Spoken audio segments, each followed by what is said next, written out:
Paul completely understood what a Boston Celtic was and what it took. Pierce on the drive, and he hits. Pierce. Paul Pierce making every big play for the Celtics. Not the site that the Celtics and their fans want to see. Paul Pierce in a lot of fans. This is the site that the Celtics fans want to see. The MVP of the 2008 NBA Finals. I don't know where Milwaukee goes from here. Whoa. So is this over? No, listen, I think it's over. This year's over. So because you high, goodbye.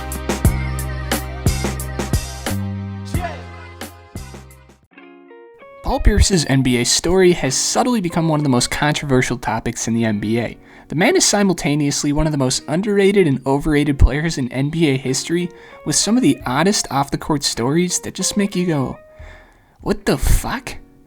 Pierce's story starts back in Inglewood, California, where he was a standout star at Inglewood High School. After being cut from the varsity team his freshman and sophomore years, he became a stud, quickly jumping to the best player on the team by a mile. He totaled 27, 11, and 4 averages his senior year, with Mr. Basketball and All-American honors, where he was actually named a top 35 All-American all-time. I mean, Paul was a top high school player ever at this time.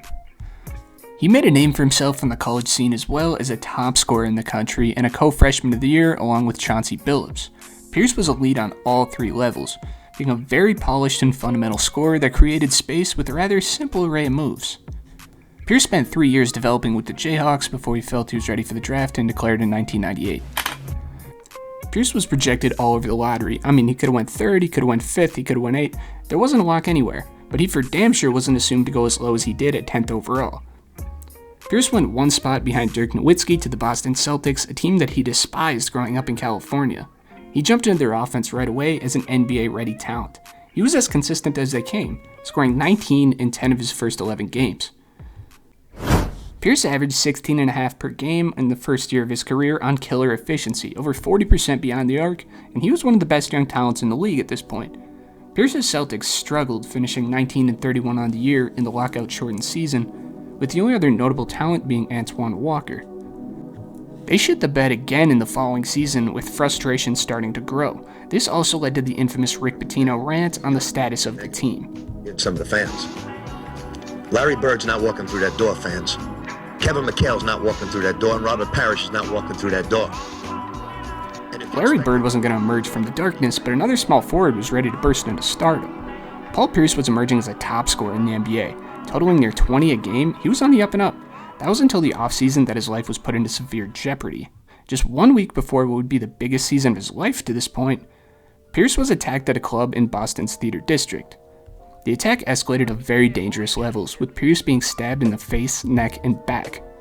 In total, he was stabbed 11 times, got a bottle cracked across his face, and was kicked and beaten while he was down. Celtics teammate Tony Batty and his brother were with Pierce that night and rushed him to the hospital in an effort that may have saved his life. They had to immediately operate on an emergency lung surgery to repair the damage from the stabbings. Pierce claims to have struggled from severe depression and anxiety after the attacks. The attention and publicity from the NBA life was an unsettling experience. I mean, you're trusting a lot of people for your own well-being. If someone wants to hurt you, they will and they can.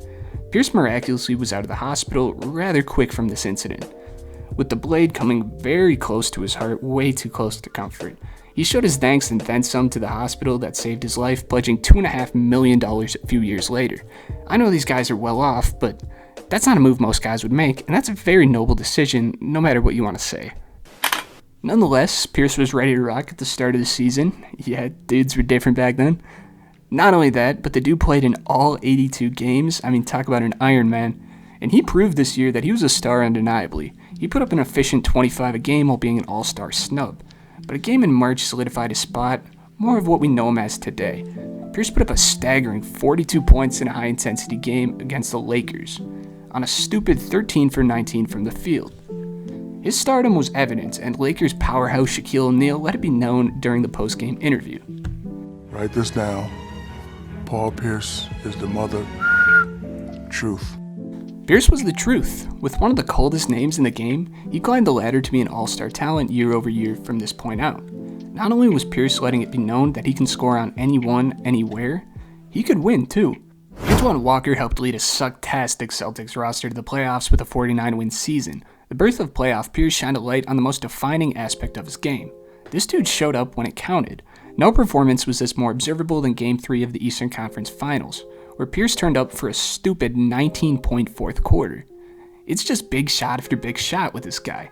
The Celtics pulled off the biggest fourth quarter comeback in NBA history, down 21 points, before losing the series to the Nets.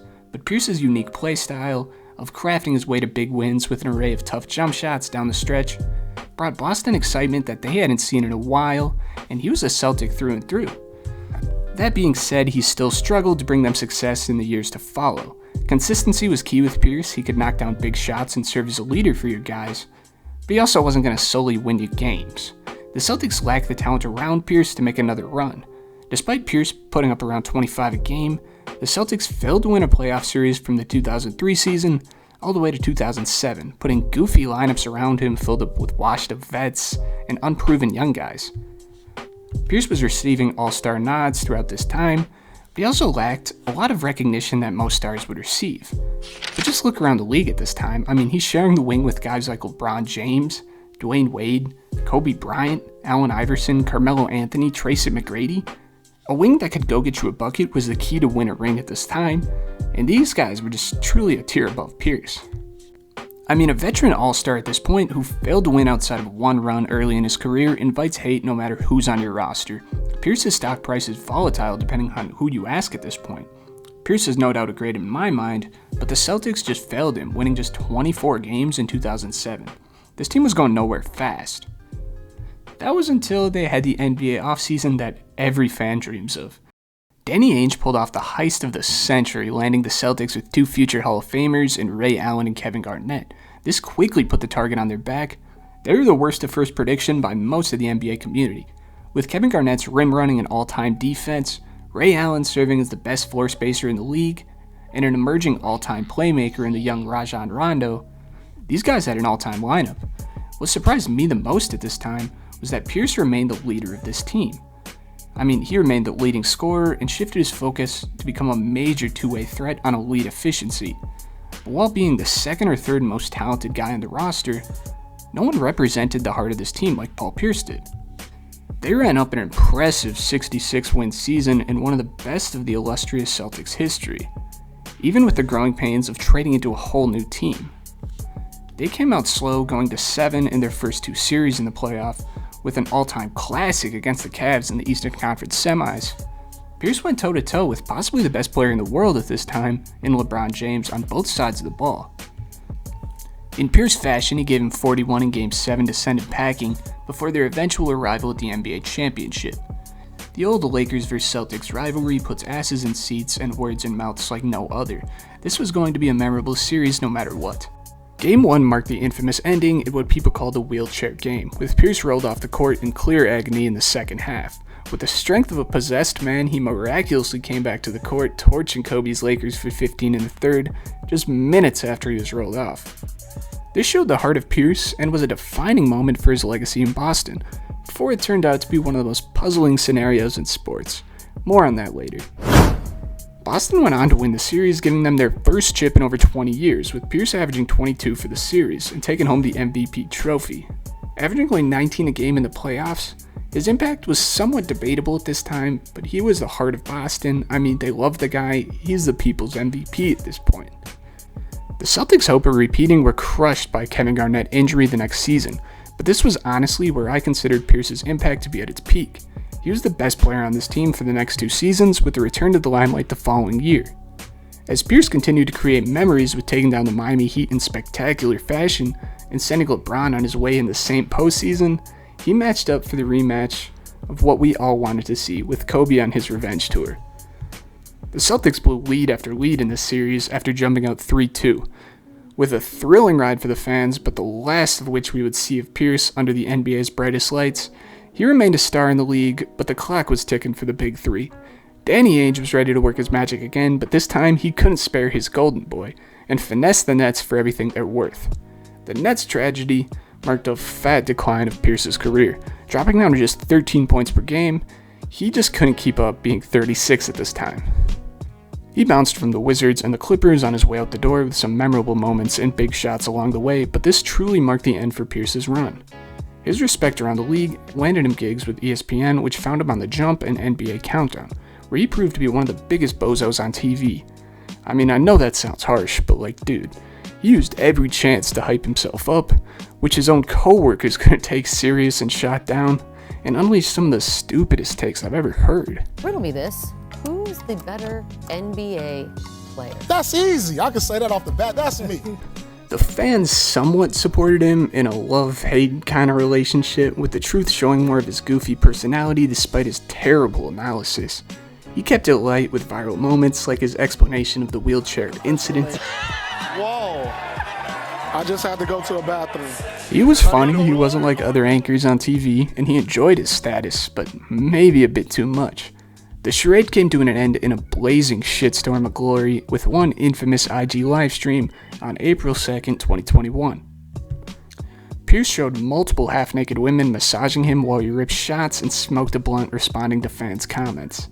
ESPN parted ways with him just 3 days after the incident, where Pierce responded with a video saying, "I can't lose. Even when I lose, I'm winning, and big things are coming soon." And big things were coming soon. With the ESPN dough no longer coming in, he had to make his bread the age-old way, scamming your followers, of course. January 2022 saw a class action lawsuit filed against Pierce and other celebrities following their promotion of a pump-and-dump scheme for the crypto Ethereum Max.